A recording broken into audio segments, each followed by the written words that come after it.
Então, vamos dizer que eu estou errado. Então, fiquem com a palavra aí para ver se eu não estou falando besteira. Amém? Vamos ler o texto primeiro, depois a gente segue falando. Por isso, capítulo 2, versículo 1. Você é indesculpável quando julga os outros, não importando quem você é. Pois naquilo que julga o outro, você está se condenando a si mesmo. Porque pratica as mesmas coisas que condena. Bem sabemos que o juízo de Deus é segundo a verdade contra os que praticam tais coisas. E você, que condena os que praticam tais coisas, mas faz o mesmo que eles fazem, pensa que conseguirá se livrar do juízo de Deus? Ou será que você despreza a riqueza da bondade, da tolerância e da paciência de Deus, ignorando que a bondade de Deus é que leva você ao arrependimento? Mas, por ser teimoso e ter um coração impenitente, você acumula contra si mesmo ira para o dia da ira e da revelação do juízo de Deus, que retribuirá a cada um segundo as suas obras.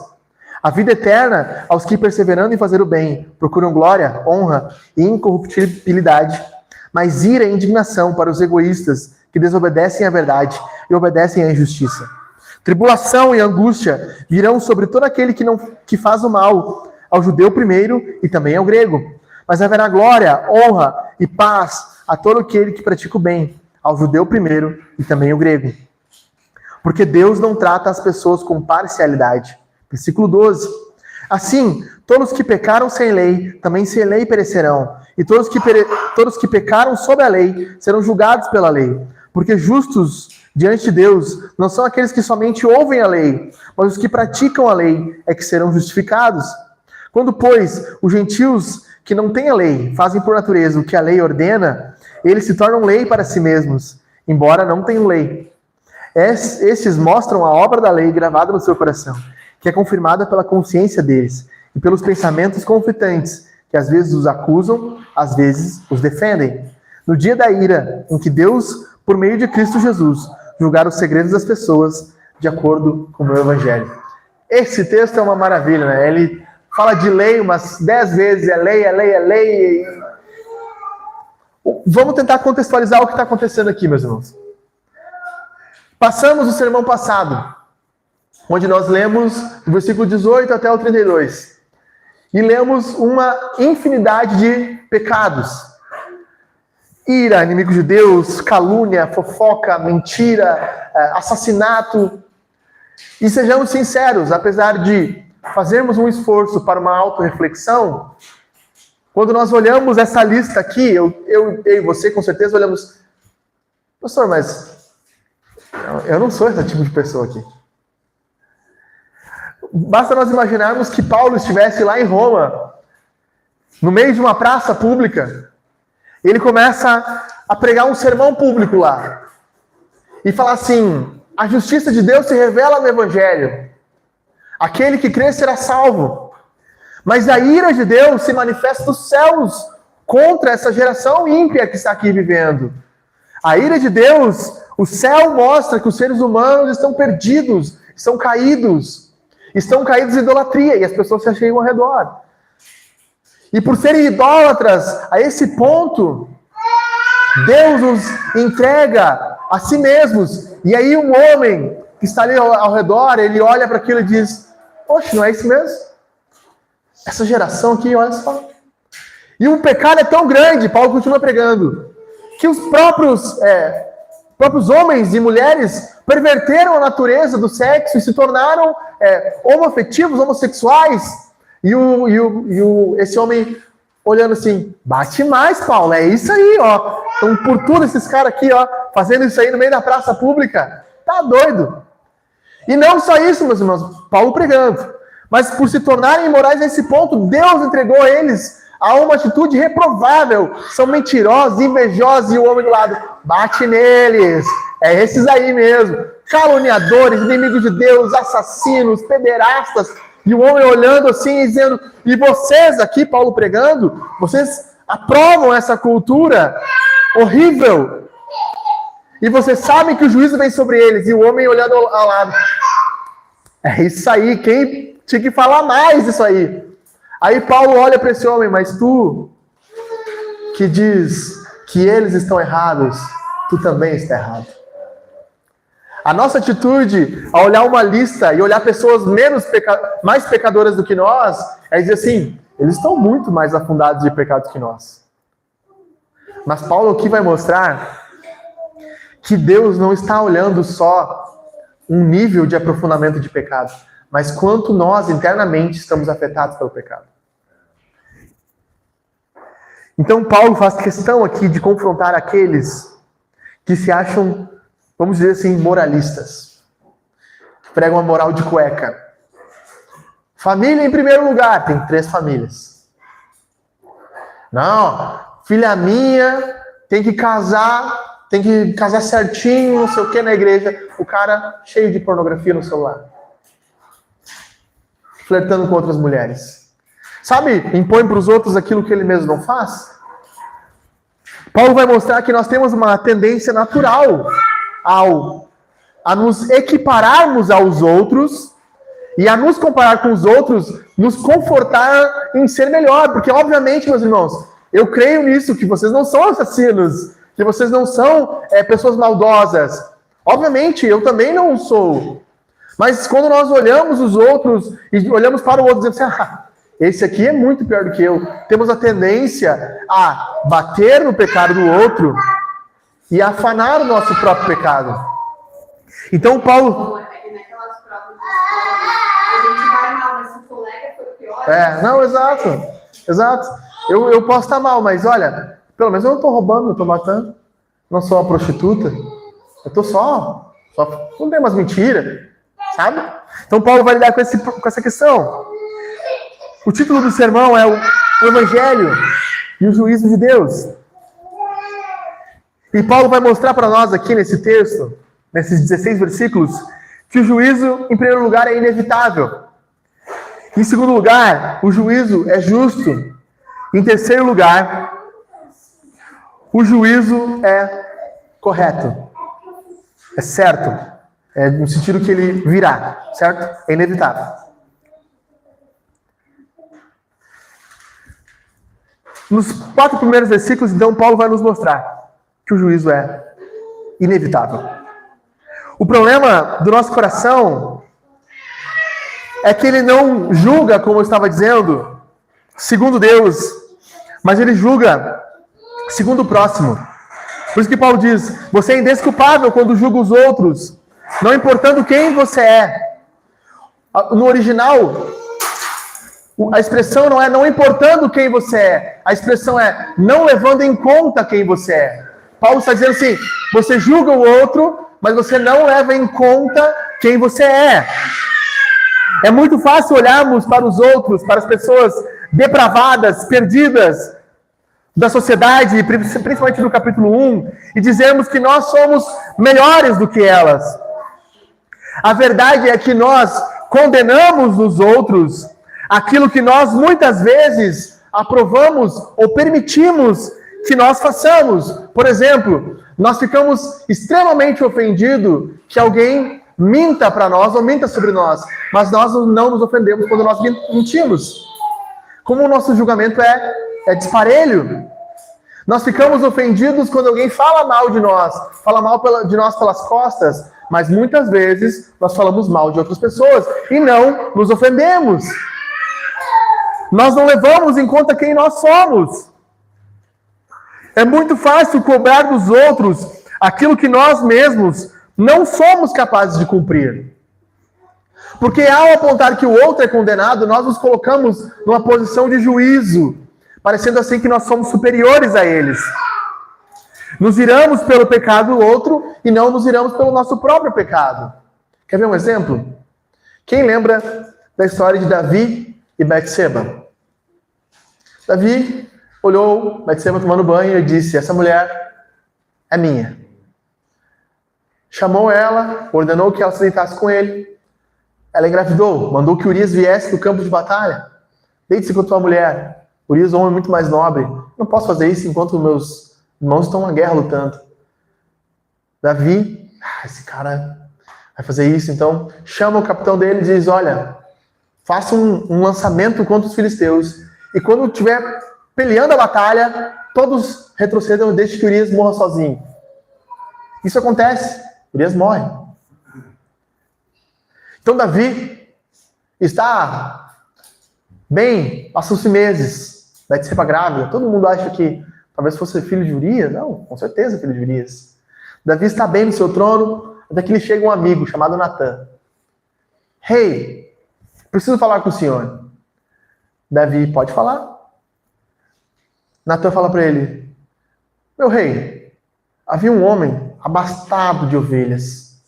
Tinha todas as ovelhas que ele queria. Ele poderia possuir todas quanto quisesse. Ao receber a visita de um amigo, esse rei olha para o seu pobre vizinho que só tinha uma ovelha. A toma à força, mata a ovelha e come ela. Davi então, o quê? Esse homem merece a morte! E Natã olha para ele, meu rei, este homem é tu.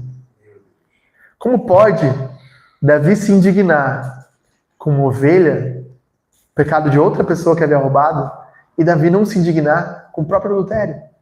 Até então ele não tinha se indignado com isso.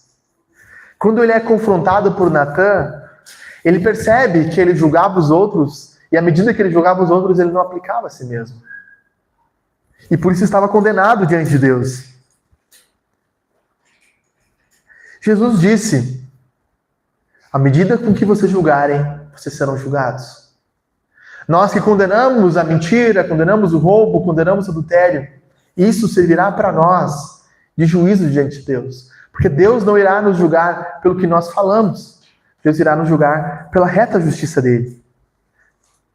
E Hernandes Dias Lopes comenta assim, usamos uma lupa para amplificar o pecado alheio e uma venda para lidar com os nossos. Quando se trata do meu pecado, nós sempre somos mais macios. Quando se trata do pecado do outro, nós agimos com força, com ira. Você não pode fazer isso. Mas você diz para si mesmo, eu não posso fazer isso? Eu não poderia ter feito isso? A pergunta é como nós praticamos aquilo que nós condenamos. E há duas formas, basicamente. Primeiro, agindo de forma hipócrita. Condenamos os outros e praticamos livremente em oculto. Como eu falei, condeno o pecado dos outros, aponto o pecado dos outros, mas eu alimento em mim mesmo. Condeno o adultério, condeno que pessoas façam sexo fora do casamento, mas eu, livremente, flerto, olho, converso com outras mulheres. Agimos também, praticamos o que condenamos quando agimos de forma cega, fechando os olhos para os nossos próprios pecados, não olhando eles como eles são. Por isso que Spurgeon dizia, olhe o seu pecado e o odeie, porque o seu pecado levou o Filho de Deus para o madeiro. O juízo de Deus é segundo a verdade. Paulo, no versículo 2, interpelando esse homem, bem sabemos que o juízo de Deus é segundo a verdade, contra os que praticam tais coisas. Hoje nós vamos ter que ter um pouquinho de paciência com o Davi. Está cansado, meus irmãos. Mas paciência. Paciência com a minha esposa também, tadinha, tá guerreando com ele. Vocês não estão vendo, mas eu estou vendo. O juízo de Deus é segundo a verdade. O que Paulo está dizendo é que o padrão do juízo não é o que eu penso sobre os outros, e nem quão profundamente os outros estão em pecado. O padrão do juízo é Deus. É a justiça de Deus. Por isso que quando dizia o Vênus deixa o branco mais branco, nós temos que ter um padrão de branco para dizer que a minha roupa não é branco o suficiente. O padrão de justiça não é o próximo, não é o fariseu, não é a pessoa certa. O padrão de justiça é sempre Deus. E por isso que quando nós olhamos e nos comparamos à sociedade, é fácil nos tornarmos hipócritas e religiosos, que dizemos que os pecadores estão fora daqui. Mas quando nós olhamos para Deus, é fácil dizermos, nós é que somos os pecadores, nós é que precisamos da graça de Deus, porque comparado ao Senhor, nós estamos perdidos.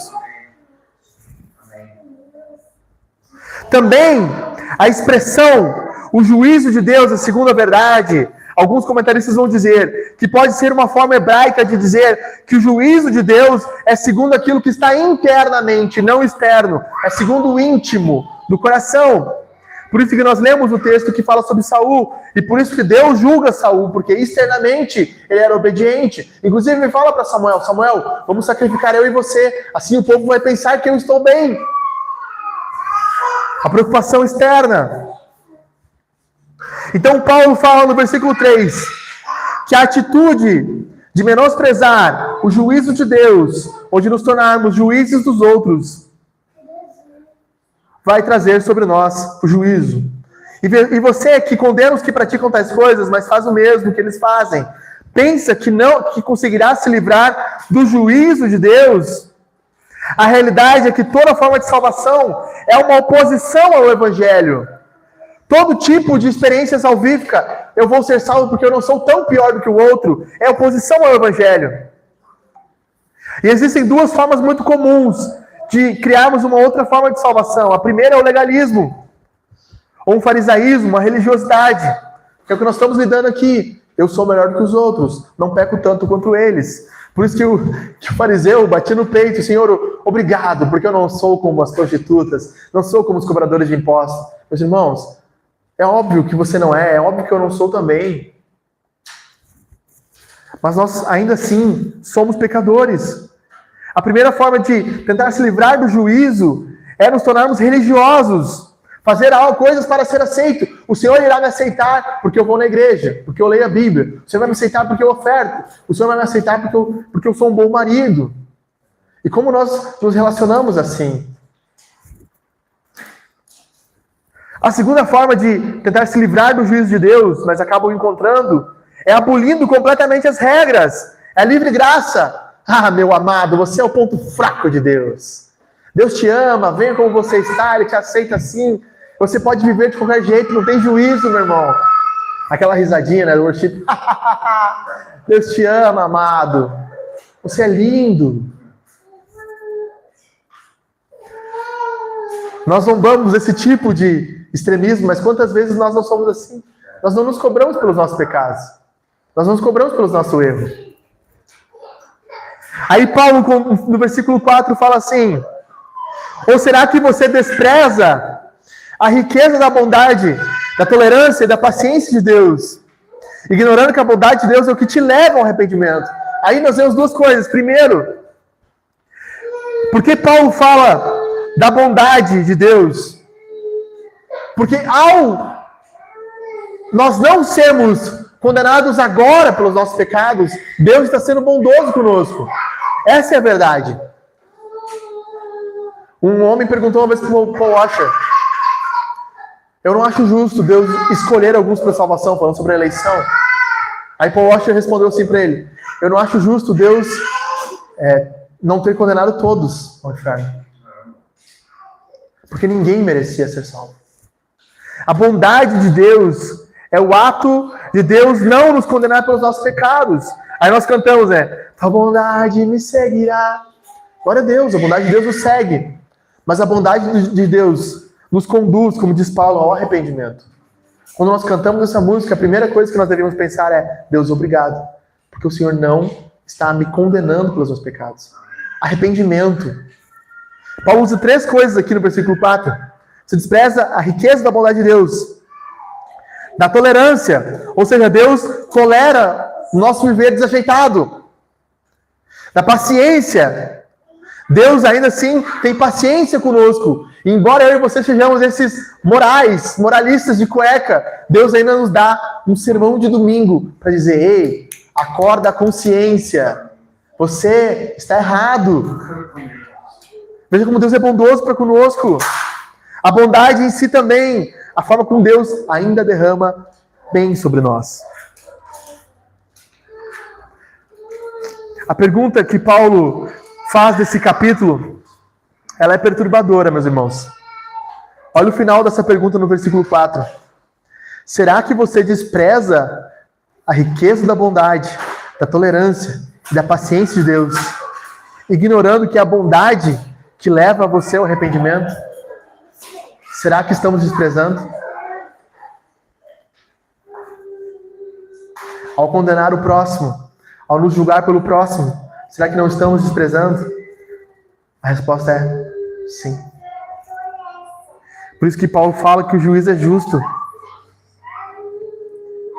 E ele no versículo 5 começa: mas por ser teimoso e ter um coração impenitente, você acumula contra si mesmo ira para o dia da ira e da revelação do juízo de Deus. O cristianismo é, sobretudo, meus irmãos, uma religião focada no coração.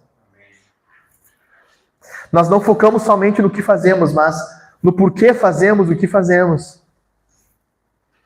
Por isso que Paulo, no versículo 5, fala do coração.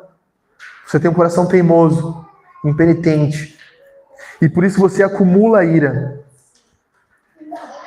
Assim como o imoral e o devasso estão debaixo da ira de Deus, o homem moral está debaixo da ira de Deus. Sem Jesus, ambos estão perdidos. Tanto o imoral quanto o moral. Paulo também nos informa que Deus tem um dia em que ele vai demonstrar também claramente a sua ira. Na revelação do justo juízo de Deus. Então ele entra num texto um pouco polêmico, que retribuirá a cada um segundo as suas obras. A vida eterna aos que, perseverando em fazer o bem, procuram glória, honra e incorruptibilidade. Mas ira e indignação para os egoístas, que desobedecem à verdade e obedecem à injustiça. Tribulação, angústia virão sobre todo aquele que faz o mal, ao judeu primeiro, também ao grego. Mas haverá glória, honra e paz a todo aquele que pratica o bem, ao judeu, também ao grego. Porque Deus não trata as pessoas com imparcialidade. Interessante que nós falamos que a salvação é pela fé. Agora Paulo diz que nós seremos julgados pelas obras. Como isso funciona? Qual é a dinâmica disso? A verdade é que a salvação é pela fé, mas o juízo de Deus é pelas obras. Por isso que quando o grande trono branco é estabelecido, Deus abre os livros para mostrar as obras dos homens. Por isso que Paulo e Tiago não estão em oposição, que Tiago diz o homem é justificado pelo que faz. Aí, como assim? O homem é justificado pelo que faz? Aí Paulo diz o homem é justificado pela fé. Mas em que sentido? No sentido que a justificação que Tiago está falando é as obras testificam uma fé verdadeira. Ou seja, as obras são o sinal visível de uma fé invisível. Você diz que crê em Deus, Tiago diz, sim. Ele fala, fazes bem, porque até os demônios fazem isso. A fé, por fé, sozinha, não é nada. Calvino dizia, a fé que salva, que aquele que é salvo somente pela fé, não tem uma fé só, uma fé que não tem obras. Lutero dizia uma coisa mais interessante, Deus não precisa das suas obras, mas o seu vizinho sim. A forma com que Deus vai testificar se a nossa fé é verdadeira é pela forma que nós nos portamos. As obras serão um sinal visível da fé que nós dizemos que temos. E há somente duas opções. Não há 3, 4, 5, 10. Vida eterna para aqueles que praticam o bem. Tribulação eterna para aqueles que praticaram o mal. Paulo diz, glória para aqueles que buscaram glória, honra e incorruptibilidade. Os comentaristas dizem, glória significa fazer Deus conhecido, viver uma vida para Deus. Honra, fazer o nome de Deus respeitado. Incorruptibilidade, viver pelo aquilo que é eterno. Ora, o que é isso? Não fé. Tribulação também ele diz que é egoísmo, uma vida centrada em si mesmo, em oposição a uma vida que busca a glória de Deus. Desobediência à verdade, se negam a viver conforme a vontade do Senhor, então desonram o seu nome. Obediência à injustiça, uma vida que vive para honrar Satanás e não Deus. Ninguém vai poder reclamar no juízo de Deus, porque Ele vai dar cada um conforme aquilo que buscou.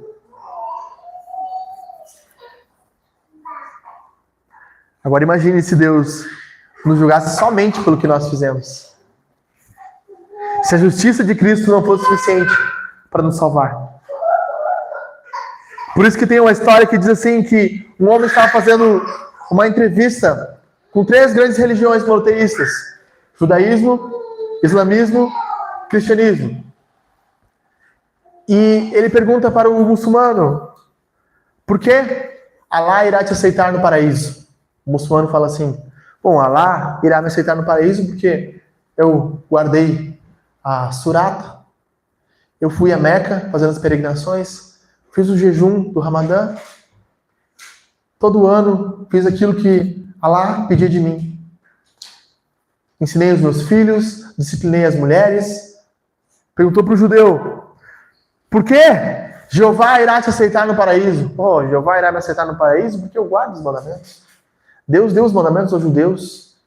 Somente eles receberam essa luz e revelação. Nós guardamos toda a Torá, observamos toda a lei, fazemos aquilo que Jeová pediu para os seres humanos. Aí então o entrevistador pergunta para o cristão, por que Jesus irá te aceitar no paraíso? Ele diz assim, eu sou um homem que não tem mérito algum, não fiz nada de bom. Pelo contrário, por muito tempo vivi ignorando a Deus. O entrevistador pergunta assim, não, estou te perguntando por que você vai ao paraíso. Você está me dando motivos para não ir ao paraíso. Ele diz, mas é justamente, eu só tenho dado a Deus motivos para não ir. A minha vida como um todo, em pecados ocultos e visíveis, tem testificado isso. Mas eu só irei ao céu, porque o justo juiz Jesus Cristo morreu em meu lugar. Perceba a diferença. Perceba a diferença. Paulo, no final do versículo 11, diz, Deus não está fazendo acepção de pessoas. O que Paulo está dizendo é que Deus não tem dois pesos e duas medidas. Aquilo que nós fazemos irá testificar contra nós no juízo. Não importa se ninguém viu, não importa se era uma aba oculta, não importa se era algo que ninguém estava vendo, aquilo que nós fazemos irá testificar contra nós. E nesse sentido, John Stott diz assim, seremos julgados por nossas obras à luz do que conhecemos sobre Deus.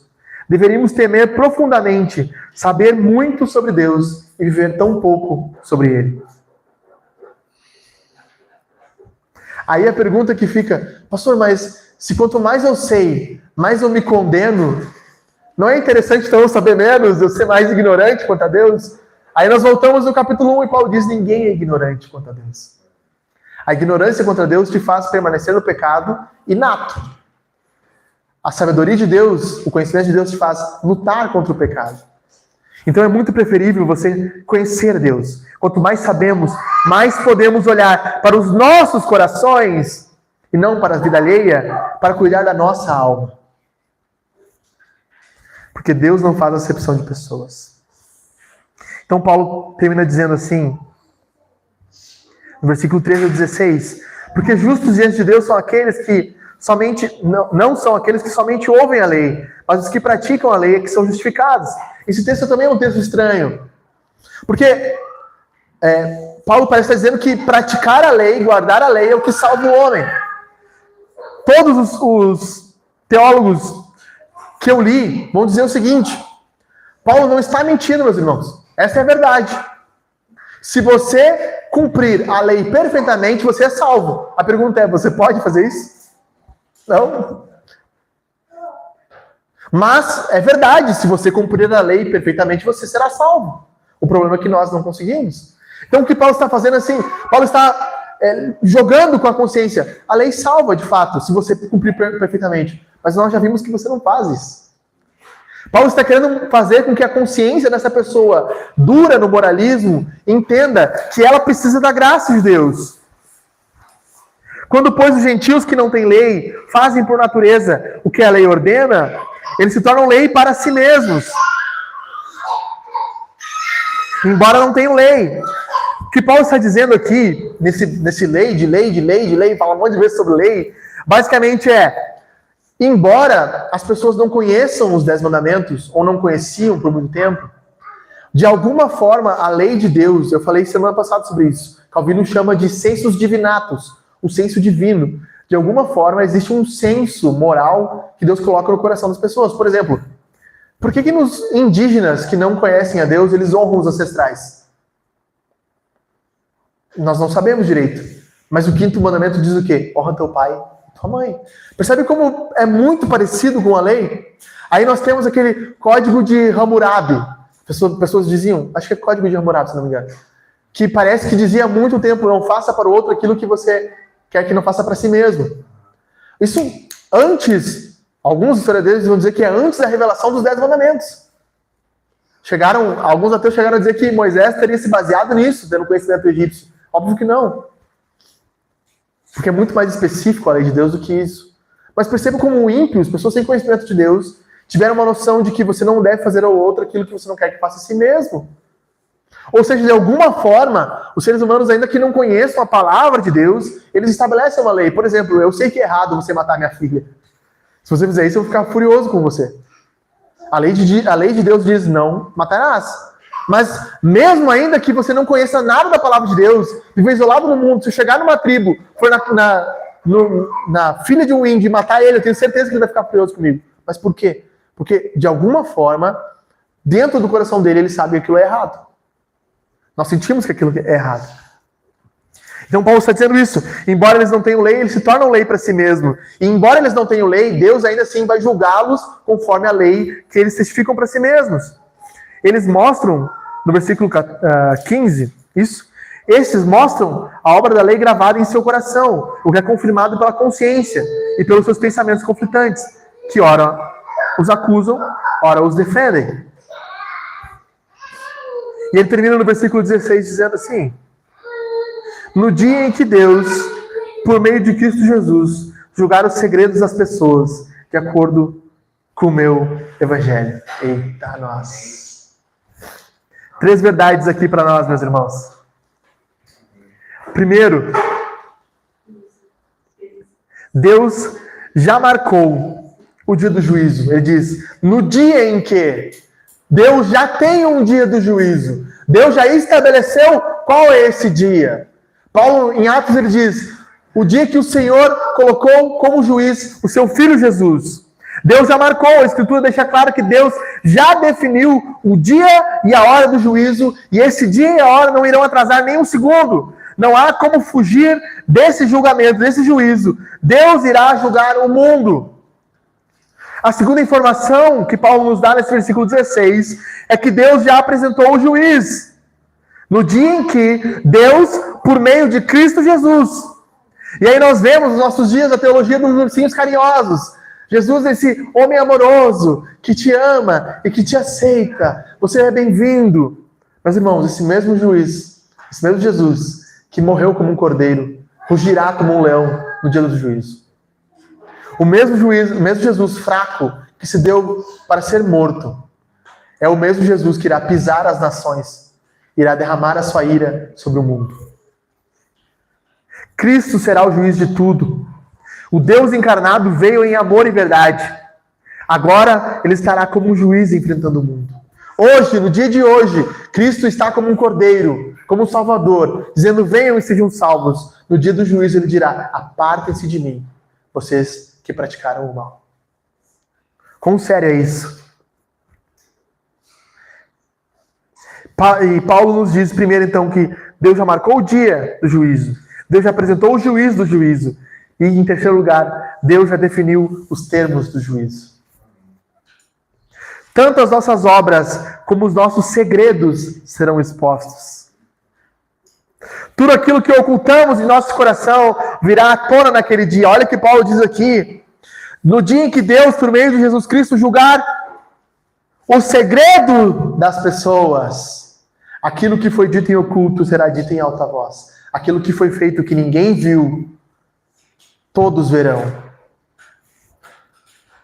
Tanto as nossas obras quanto os nossos segredos serão expostos. Tudo aquilo que nós ocultamos em nosso coração virá à tona.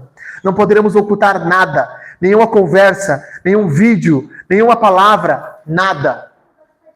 Nada será oculto dos olhos desse juiz. Por isso que o moralista precisa parar de olhar só para os outros, olhar para si mesmo. Porque os segredos do seu coração serão expostos. Para terminar, meus irmãos, Paulo diz assim, o que ele diz no final aí, Viana? No finalzinho do versículo 16. De acordo com o meu evangelho. De acordo com o meu evangelho. De acordo com o meu evangelho. Que evangelho é esse, meus irmãos? Que nós vemos nos nossos dias que não fala de juízo. Que evangelho é esse que não fala do inferno? Que não fala da ira de Deus? Que não fala da justiça de Deus? Falamos de salvação, de melhorar casamento, de melhorar família, de prosperidade, de bênçãos, mas não falamos do juízo de Deus. John Stott escreve o seguinte, nós barateamos o evangelho quando o retratamos como algo que apenas nos liberta do medo, da tristeza, da culpa ou de outras necessidades pessoais, ao invés de mostrá-lo como algo que nos livra da ira vindoura. A pergunta é, seremos salvos do quê? Eu lembro que perguntei para um pastor, numa igreja que, quando eu me converti, numa igreja meio neopentecostal, e perguntei para ele assim, estava lendo a teologia reformada, meio ousado, meio confrontante, deveria ser menos bélico e mais pacífico, mas uma das conversas que nós tivemos, eu perguntei para ele assim, pastor, nós seremos salvos do quê? Ele falou assim, nós seremos salvos do nosso jeito de viver errado. Eu falei, não. Eu era um jovenzinho, meus irmãos, 17 anos. Eu falei assim, nós seremos salvos da ira de Deus. Ele, não, Deus não tem ira. Mas, meus irmãos, pastor de mais de 20 anos, conhecedor da palavra, como Deus não tem ira? Abri a palavra, 1 Tessalonicenses, capítulo 1, versículo 9, aquele que nos livra da ira vindoura. Falei, mas pastor, está aqui na palavra de Deus. Que evangelho é esse, pastor? Eu tenho medo que 90% dos meus irmãos aqui da igreja estejam perdidos, estejam amaciados, indo para o inferno com uma família feliz, com o carro do ano, com o dinheiro do bolso, como diz Leonardo Ravenhill, recebendo uma injeção de dopamina e indo felizes para o inferno. Porque eles não sabem que os seus pecados estão os afundando e que o tecido que os separa da eternidade hoje, como diz Jonathan Edwards, é tão fino quanto uma teia de aranha. E que o chão ao nosso redor poderia agora abrir e nós sermos condenados ao inferno. Que evangelho é esse? Que evangelho é esse? Que nós não vemos sendo pregado, sendo anunciado, sendo falado. Esse é o evangelho que ofende. Esse é o evangelho que põe o dedo no nós. Diz assim, você precisa mudar. Você precisa parar de ser moralista. Porque o juízo de Deus já tem dia, o juízo de Deus já tem juiz, já tem forma, e ele está vindo contra nós. Diante do juízo, você estará como? Como um moralista que confia em si mesmo, ou como alguém que confia em Cristo. Por isso, 3 aplicações finais, não vou me delongar aqui, meus irmãos. A primeira delas é lute contra a sua hipocrisia e cegueira. Nós somos como Saul, bonito por fora, podre por dentro. Precisamos nos olhar assim. Estamos quebrados por dentro. Nossos pecados, que pecados hoje você precisa pedir perdão ao Senhor e que ninguém sabe, só você e Ele. E que hoje o Espírito está falando ao seu coração. Isso está errado, abandone, pare. Como tem sido sua vida quando ninguém te vê fazendo o que você queria fazer, como canto capital inicial? O que você faria se ninguém pudesse te ver? O que você faz quando ninguém está te olhando? Como é sua vida? É esse momento que vale mais para o juízo do que aqui. Do que essa 1h30 ouvindo um sermão. Eu digo para mim mesmo, do que essa 1h30 pregando aqui. Vale mais para Deus do que eu faço quando vocês não estão vendo, do que o que vocês estão vendo aqui. O verdadeiro Alexandre não é o que está aqui. O verdadeiro Alexandre é o que está em casa, quando ninguém está vendo. Esse é o verdadeiro Alexandre. Há uma tendência de pesar contra o pecado dos outros, mas negligenciar o seu. E eu pergunto para você, essa é a sua tendência? A ficar irado quando o seu filho age errado, quando ele desobedece. Mas você não se ira quando você desobedece? Você se ira quando a louça não é lavada. Mas você se ira quando o seu coração também não está sendo lavado? Segunda aplicação é, nós não devemos negligenciar a bondade de Deus. À luz do que nós vimos aqui, Deus tem sido bondoso e gracioso conosco. Está nos chamando ao arrependimento novamente. Como você vai responder para aqueles pecados que você já justificou e dizer assim, eu não sou tão mentiroso, eu não minto tanto, eu não adultero tanto, eu não olho tanto, eu não cuido tanto, eu não falo tanto. Aqueles pecados que você já racionalizou, que você já tornou comum, fácil. Terceiro e última aplicação, não ampute o evangelho, meus irmãos. Nós não podemos amputar o evangelho. Não me deixe amputar o evangelho também. Não deixe quando a igreja crescer, ou por fazer a igreja crescer, no anseio de ver a igreja crescer, eu me torno um pregador falso. Por favor, em amor, chegue a mim e diga, pastor, cadê aquele Alexandre que apontava o dedo em nós mesmos e nos trazia a memória? Amém. Spurgeon dizia, o evangelho é como um leão, você não precisa defendê-lo, basta soltá-lo. A verdade é que qualquer amputação do evangelho e do juízo de Deus trata o próprio evangelho como anátema. Por isso que Paulo diz, se eu mesmo, ou um anjo vindo do céu, anunciar outro evangelho, que ele seja maldito. Que Deus nos livre dessa maldição. Nós precisamos exatamente desse evangelho. Exatamente desse evangelho. Não outro. É esse que nós precisamos. Vir no domingo de manhã e receber essa lapada? Não só vocês, mas eu mesmo, preparando o próprio sermão e pregando agora. Enquanto eu falo com vocês, Deus me traz pecados que eu preciso mesmo cuidar na minha vida. Graças a Deus por isso. Seria pior se ele tivesse nos entregue, né, gente? Seria pior que Deus nos deixasse com a consciência dura. Mas ele não o fez.